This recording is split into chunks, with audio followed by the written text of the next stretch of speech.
Il se passe quelque chose d'étrange dans l'aviation commerciale. Boeing tente depuis des années de certifier le 777-9. L'avion ne transporte toujours pas régulièrement de passagers, et sa première livraison a été repoussée à 2027. Pendant ce temps, Airbus peut livrer dès aujourd'hui un A350-1000, un appareil éprouvé, efficace et déjà utilisé sur des liaisons long courrier par certaines des plus grandes compagnies aériennes de la planète. Sur le papier, le choix devrait être simple. Mais ce n'est pas le cas, car tandis que Boeing accumule les retards, certaines compagnies continuent de passer des commandes de plusieurs milliards pour le 777X. Emirates, en réalité, vient même d'augmenter encore davantage son pari. Alors, qu'est-ce que ces compagnies aériennes voient que les autres ne voient pas? La réponse ne se trouve pas seulement dans la consommation de carburant, ni dans la technologie, ni même dans la question de savoir lequel des deux avions est le meilleur. Elle réside dans une limitation beaucoup plus difficile à résoudre. Et lorsque l'on comprend cette limitation, le succès du 777X commence à prendre tout son sens.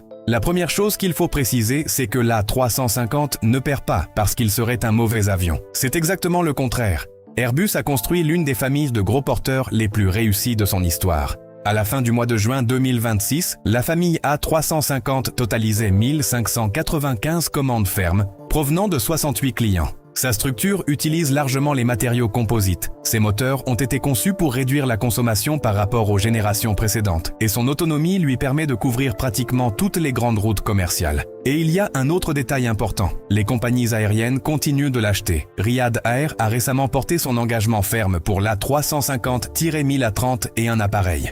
Autrement dit, nous ne parlons pas d'un avion rejeté par le marché. L'A350 fonctionne, se vend et continue de gagner de nouveaux clients. C'est précisément pour cela qu'il est si étrange d'observer ce qui se passe lorsque le 777-9 entre dans l'équation.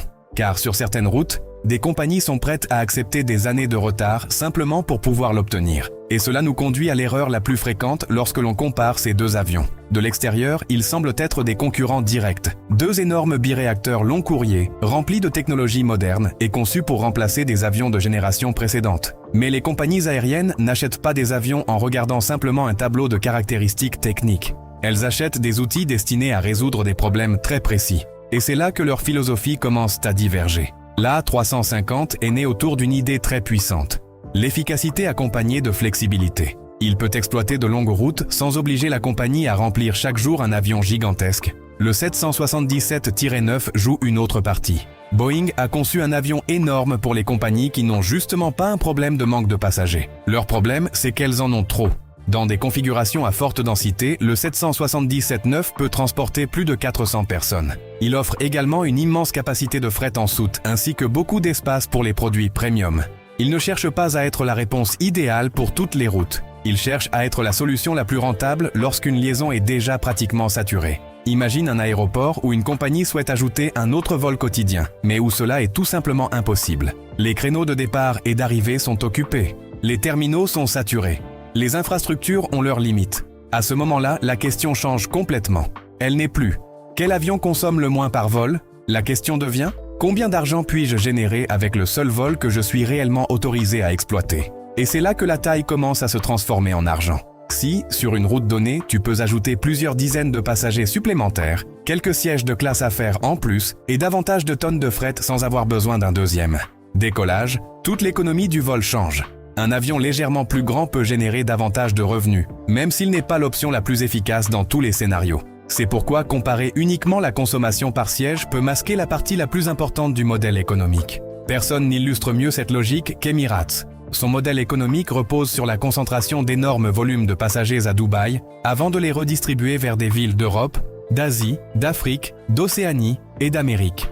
Mais l'A380 possédait 4 moteurs, une structure gigantesque et des coûts qui rendaient son exploitation très difficile à justifier en dehors de certains marchés. Lorsque l'ère des grands quadriréacteurs a commencé à s'éteindre, une question inconfortable est apparue. Comment conserver une capacité proche de celle de ces géants sans devoir de nouveau payer le prix de 4 moteurs? Le 777X tente précisément de répondre à cette question. Le 777-9 est même plus long que le 747-8, mais il fonctionne avec seulement 2 moteurs, GE9X. Ces ailes sont si grandes que Boeing a dû ajouter des extrémités repliables afin que l'avion puisse utiliser des portes d'embarquement compatibles avec le 777 actuel. En vol, ces extrémités se déploient pour améliorer l'efficacité aérodynamique. Au sol, elle se replie afin de réduire l'envergure. Et Emirates l'a mieux compris que quiconque. En novembre 2025, la compagnie a fait quelque chose qui a surpris de nombreux observateurs. Après des années de retard, elle a commandé 65 Boeing 777-9 supplémentaires. Avec cette décision, son carnet de commandes total pour la famille 777X a atteint 270 appareils. Réfléchis à ce que cela signifie. Nous ne parlons pas d'une compagnie aérienne qui aurait acheté quelques avions et serait aujourd'hui prisonnière d'une ancienne décision. Nous parlons d'une compagnie qui connaissait parfaitement les problèmes du programme, connaissait les retards et qui, malgré cela, a décidé d'augmenter massivement son engagement. Car le 777X a fait attendre ses clients bien plus longtemps que prévu. La première livraison devait initialement avoir lieu plusieurs années plus tôt. En 2026, Boeing poursuit toujours le processus de certification et vise désormais 2027. La flotte d'essai a accumulé des milliers d'heures de vol, mais plusieurs étapes réglementaires importantes doivent encore être franchies avant qu'un passager puisse acheter un billet pour voyager régulièrement à bord. Chaque nouveau retard a obligé les compagnies aériennes à revoir des plans qu'elles avaient préparés des années à l'avance. Et cela entraîne de véritables conséquences. Si un nouvel avion n'arrive pas au moment prévu, il peut être nécessaire de conserver plus longtemps un ancien 777, un A380 ou tout autre appareil qui devait être retiré du service. Cela signifie davantage de maintenance, une consommation supérieure et plus d'argent consacré à une flotte vieillissante. Il peut également être nécessaire de louer temporairement des capacités, de déplacer des avions d'une route à une autre ou de retarder une expansion. Et pendant ce temps, les concurrents ne restent pas immobiles. Ils peuvent ouvrir de nouvelles fréquences, attirer les passagers d'affaires, décrocher des contrats de fret ou renforcer leur position dans des aéroports où tu pensais te développer. C'est pourquoi attendre un avion pendant autant d'années n'est pas simplement frustrant. À l'échelle d'une grande flotte, cela peut coûter des centaines de millions. Et malgré tout, Emirates en a commandé 65 supplémentaires. Voilà l'indice qui révèle la véritable force du 777X. Pour certaines compagnies, il n'existe actuellement aucun autre appareil capable d'accomplir exactement le même travail à la même échelle. L'A350-1000 peut rivaliser avec le 777-9 sur de nombreuses missions et sera probablement l'option la plus logique dans un grand nombre d'entre elles. Mais il n'offre pas exactement la même capacité maximale. Et lorsqu'une compagnie doit transporter le plus grand nombre possible de passagers et de marchandises avec un nombre limité de vols, cette différence devient extrêmement importante. Boeing n'a pas besoin que le 777-9 remporte toutes les comparaisons. Il lui suffit de dominer le petit groupe de routes où la capacité supplémentaire vaut presque plus que n'importe quel autre avantage. D'une certaine manière, Boeing a trouvé une niche laissée vacante après la disparition de l'A380 et le déclin des grands avions quadrimoteurs. Le marché n'avait pas nécessairement besoin d'un autre super jumbo. Il avait besoin de quelque chose de plus intelligent. Un avion suffisamment grand pour absorber une partie de cette demande, mais avec l'économie de fonctionnement de 2 moteurs modernes. Et tant que personne ne proposera d'alternative directe, Boeing pourra continuer à profiter d'une position extraordinairement confortable sur ce segment extrême du marché. Mais c'est ici que l'histoire change, car Airbus semble avoir identifié exactement le même créneau. Pendant longtemps, parler d'un A350 encore plus grand ressemblait à de la simple spéculation. Aujourd'hui, ce n'est plus seulement le cas. Airbus a confirmé qu'il étudiait de possibles évolutions de l'A350 afin de répondre à la demande pour de très grands avions gros porteurs. Le nom le plus souvent utilisé pour cette variante potentielle est A350-2000. Il n'a pas été officiellement lancé et sa configuration finale n'existe pas encore, mais l'idée est évidente. Allonger la plateforme pour se rapprocher du niveau de capacité où le 777-9 bénéficie actuellement d'un avantage. Et si Airbus parvient à le faire sans détruire ce qui rend l'A350 si attractif, Boeing pourrait avoir un problème très sérieux.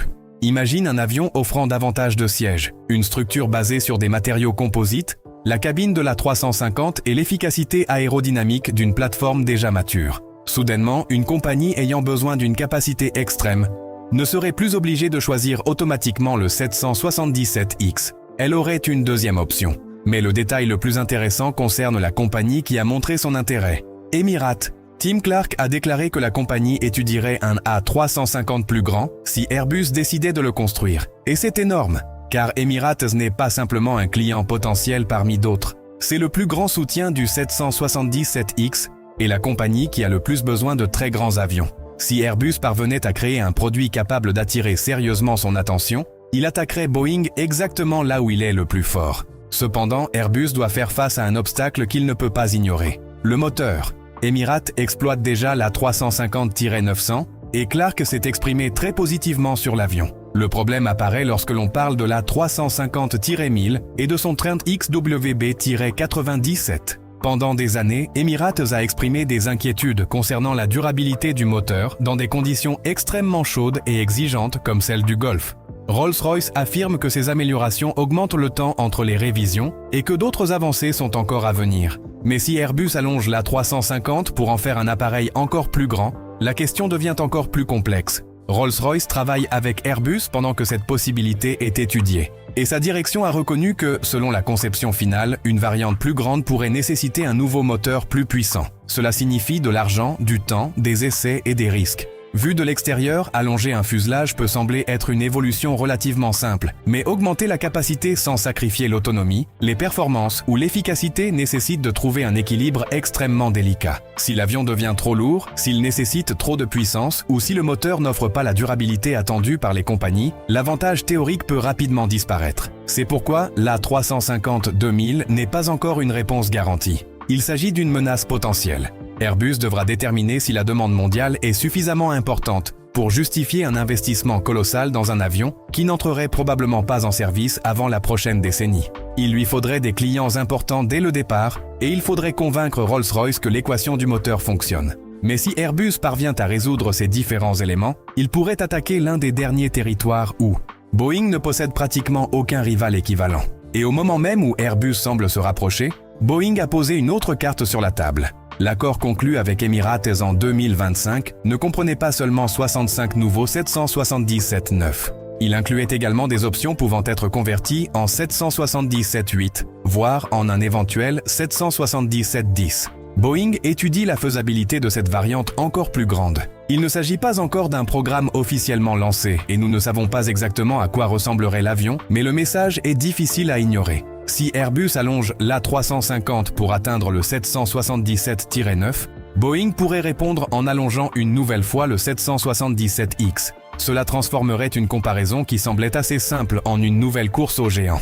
D'un côté, un possible A350-2000 tentant d'apporter l'efficacité et la légèreté d'Airbus dans une catégorie supérieure. De l'autre, un éventuel 777-10 poussant encore plus loin l'obsession de Boeing pour la capacité maximale. Et au milieu se trouveraient Emirates, Qatar Airways, Singapore Airlines et d'autres compagnies, essayant de déterminer combien vaut réellement chaque siège supplémentaire dans les aéroports les plus congestionnés du monde.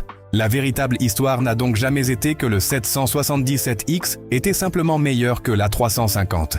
Elle n'a jamais été non plus que les compagnies aériennes ignoraient ces retards par fidélité envers Boeing. L'explication est beaucoup plus froide. Sur la majorité des routes, la flexibilité, l'efficacité et la maîtrise des risques peuvent faire de la 350 une option extrêmement difficile à battre. Mais sur quelques routes gigantesques, où chaque créneau est de l'or et où chaque vol décolle complet, la capacité peut valoir davantage que n'importe quel petit avantage en matière de consommation. Boeing a identifié ce créneau et a construit un avion autour de lui. C'est pour cette raison que le 777X peut accumuler les retards, tout en conservant des clients prêts à attendre. Non pas parce que l'attente est peu coûteuse, mais parce que, pour eux, il n'existe pas d'alternative identique. Du moins, pas encore. Car si Airbus finit par lancer la 350-2000 et que Boeing répond avec le 777-10, la prochaine bataille ne consistera plus simplement à construire l'avion le plus efficace. Elle consistera à découvrir jusqu'où un biréacteur peut grandir avant que les lois de l'économie, des moteurs et des aéroports ne disent stop.